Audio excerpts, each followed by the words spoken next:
everybody. Beautiful people. Mario Bonds here, live and in chocolate color. How is everybody doing?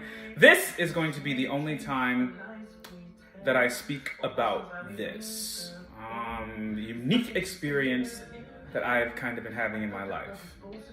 So long story made short, last summer, I noticed in my upper thighs, I noticed that I had a very, very, very large lump.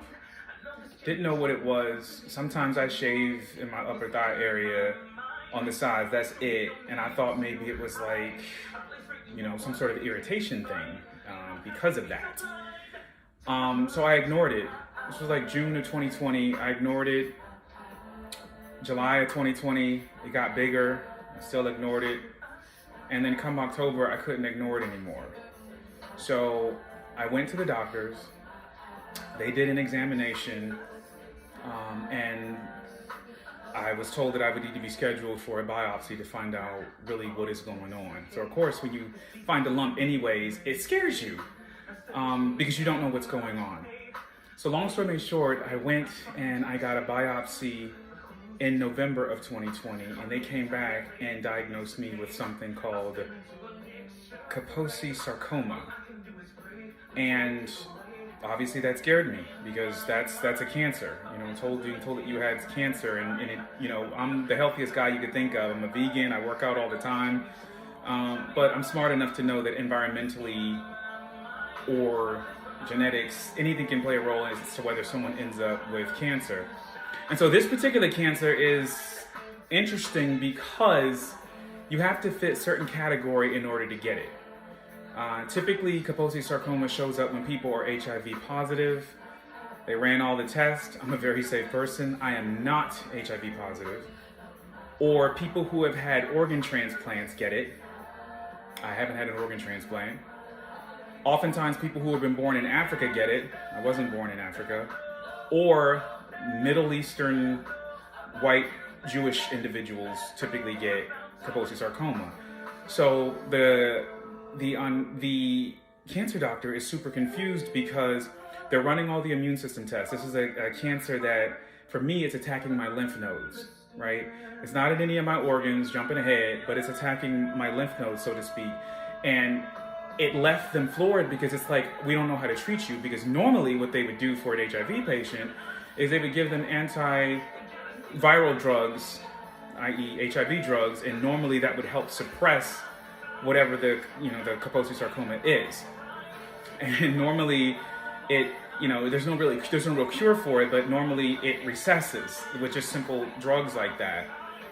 But for me, it's like, even in context of, should we do chemotherapy? Should we not? So for several months, we thought, going through tests, we thought that it was literally just in, so let me show you, right here is where I found the lump and stuff like that. And we thought that it was localized to this area, right?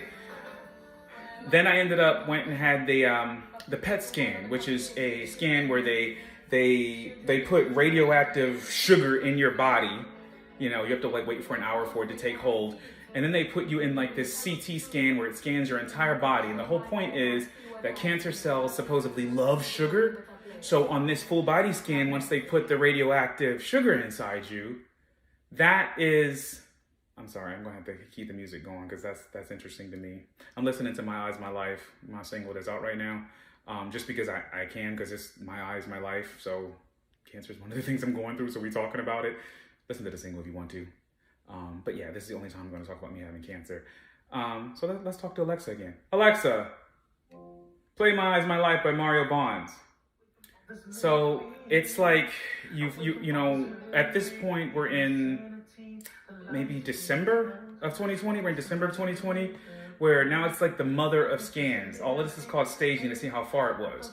So I had the PET scan. That's what verified that it's not in any of my organs, but it also verified that there are more lymph nodes involved. So I found out that there are lymph nodes in this area that are inflamed and abnormally large, this area as well, and that all through, what's called the groin area, so to speak, from here to here, that there were a lot of lymph node structures that were involved that were abnormally enlarged because of this Kaposi sarcoma. And again, the doctor says to me, well, you need to get a second opinion, which I was going to do anyways, because I'm not really sure how to proceed or how to treat you, because you don't present as a person who should have this, because normally people with compromised immune systems get Kaposi sarcoma, and my immune system was not compromised. You know, she threw the kitchen sink at me, even through the CD. I learned a lot about the blood, the CD4 count, which is like the cells that are normally attacked if you have like an immunodeficiency disorder or HIV or what have you.